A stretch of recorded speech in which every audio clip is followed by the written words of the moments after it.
بسم اللہ الرحمن الرحیم۔ شروع اللہ کا نام لے کر جو بڑا مہربان نہایت رحم والا۔ ایک بزرگ تھے، یہ نہر کنارے وضو کر رہے تھے تو کئی دنوں کے فاقے تھے۔ کیا دیکھا کہ پانی کی سطح پر بہتا ہوا ایک خوش نما سیب آیا تو اشتہا غالب ہوئی، اس کو پکڑا اور کھا لیا۔ جب کھا چکے تو پھر خیال آیا یہ تو میرا تھا ہی نہیں، یہ تو مال لقطہ تھا تو میں نے اس کو کھا لیا، اب اس کا مالک کیسے ملے؟ جس سمت سے پانی آ رہا تھا اس سمت سفر شروع کر دیا۔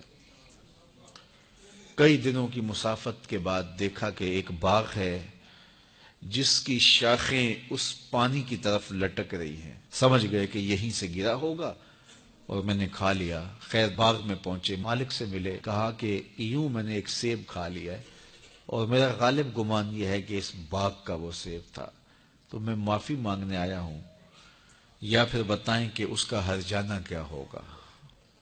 جب مالک باغ نے یہ بات سنی، وہ بھی صاحب نظر تھے، سمجھ گئے یہ تو کوئی در یگانہ ہے، یہ تو کوئی گوہر یکتا ہے، تو تیور بدل لیے۔ کہا ایسے تو نہیں معافی ملے گی۔ کہا حضرت کیسے ملے گی؟ کہا 12 سال تک میرے باغ کی گوڈی کرنا پڑے گی۔ اللہ اکبر، اور ایک شرط اس کے علاوہ ہوگی۔ کہا ٹھیک ہے، میری غلطی تو معاف ہو جائے گی نا۔ 12 سال تک باغ کی گوڈی کرتے رہے۔ ایک دن فرمانے لگے وہ صاحب باغ جو تھے کہ اب سیب توڑ کے لاؤ، مہمان آئے ہیں۔ تو وہ سیب توڑ کے لائے تو وہ کچے ہی تھے، تو کہا تم 12 سال ہو گئے ہو سیبوں کے باغ میں رہتے ہوئے، تمہیں پتہ نہیں کہ کچے سیب اور پکے سیب کیسے ہوتے ہیں؟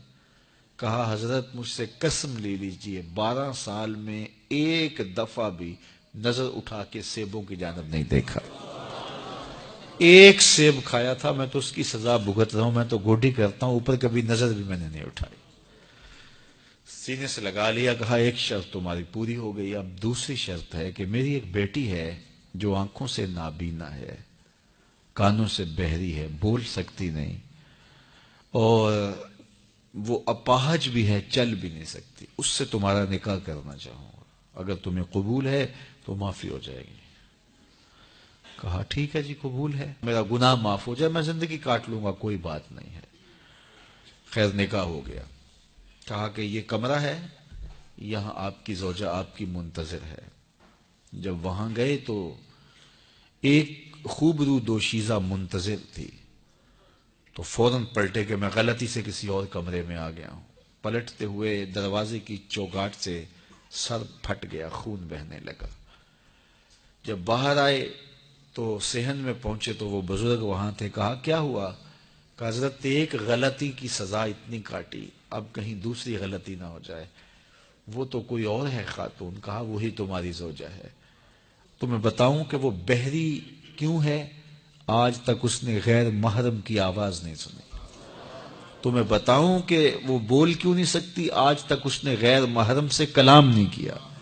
اندھی اس طرح ہے، آج تک اس نے غیر محرم کو نہیں دیکھا، اور اپاہج جس طرح ہے، چل کے کبھی گھر کی دہلیز سے گئی نہیں ہے۔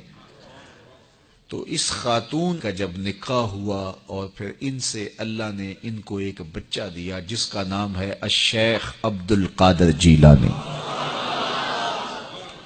جب ماں باپ اس طرح کے ہوں تو بیٹے اس طرح کے ہی ہوتے ہیں۔ باپ کا لقمہ پاک اور ماں اپنی آبرو کی کیسی محافظہ، پھر در یگانہ اور گوہر یکتا جو پیدا ہوتا ہے وہ دین کی احیاء کرنے والا ہے، دین کی مردہ قدروں کو نئی زندگی دینے والا ہے۔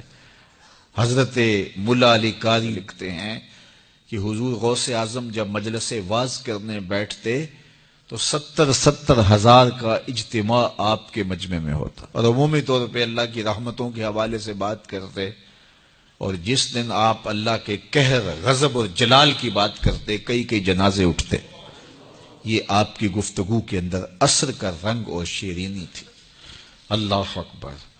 تو باپ دیکھیے کہ رزق کے معاملے میں کتنا محتاط ہے، اور ماں دیکھیے اپنی عصمت کی کتنی حفاظت کرنے والی ہے۔ مائیں بچوں کی تربیت کرتی ہیں، ماؤں کے ذریعے سے پاکیزہ صفت بچے جنم لیتے ہیں، تو لہٰذا ماؤں کو اچھی تربیت کا حامل ہونا چاہیے تاکہ وہ آگے اچھی تربیت خود کر سکیں۔